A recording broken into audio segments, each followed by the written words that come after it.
All right, we're on the backside of Churchill Downs on Derby Day with trainer Danny Gargan, who has not one but two horses in the race. We talked earlier this week when I didn't have a parking pass that I parked over on Evelyn. That's where you grew up.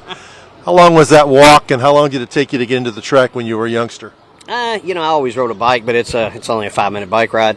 Probably about a 15-minute walk, 5 blocks, but it's not far, I was coming here my whole life and was always happy to be someone that was allowed to come here. What's the first Derby you remember? I remember betting on Spin the Buck. So that's the first one I really remember as a kid. But, I grew up hanging around the jocks room as a kid, so I've been here. My father was a jock, so I used to get all the programs signed by the jockeys, and, and we'd get a bbig stack, and I'd go around and get every jock that was in the race to sign the program. Craig Perrette was one of my favorites, Shoemaker. Angel Cordero was, Lafitte. Those guys, they were always so generous to me as a kid. They'd give me $100 each, which was a lot of money back then, especially as a kid growing up in the South End. But so I've kind of been here my whole life, and, this is our second time making it to the Derby, 3 starters now. It's just a special thing to just be a part of it. One day hopefully we can win it, but we just love being a part of it. Did you keep any of those programs for yourself? Do you have old Derby programs with all the jockey autographs? I have the Ferdinand one. That's the only one I still have. 1986. Yeah, 1986. It was the Shoemaker victory. Yeah, it was a great day. He was a really wonderful person. He'd sit there and tell you stories.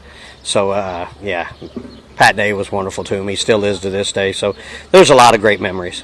And you were also in Nick Zito's barn in 1994 when Go for Gin won. What do you remember about that victory? Well, I worked for Nick for quite a few years off and on, and just being around Nick, you learn a lot.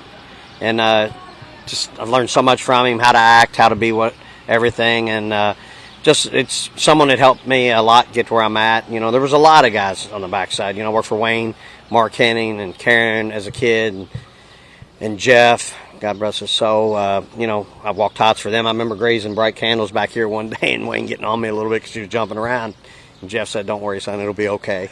I think I was 16 then, or maybe 15.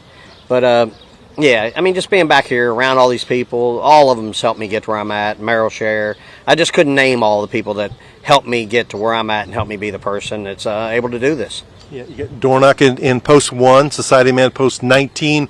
What has to go right for one of your horses to win this race? Dornoch has to break good and get up in there and get a good position, and just have hopefully they don't go way too fast. If they can go out there and go the half and 46-4, 47-3. I think he could be there at the end, somewhere around in there. And Society Man, we're gonna have to have Frankie pull off some of his magic. We're just gonna leg him up and tell him good luck. He knows what he's doing. He's one of the best that's ever did it. That's why we picked him. And if he can save some ground and get over and make a big run, it'd be an unbelievable day if both of them just run well. We just want to run well. If someone wins, that's as they'd say, icing on the cake. But the big part of this is just having the horses that can make it to here and be allowed to run on this day, because it's such a big stage and such a special thing to be a part of, being from Louisville and everything. He's a graduate of Central High School, one of 3 local trainers in the race. Back here on the backside of Churchill Downs with Tom Lane, I'm Rick Bozich, WDRB Sports.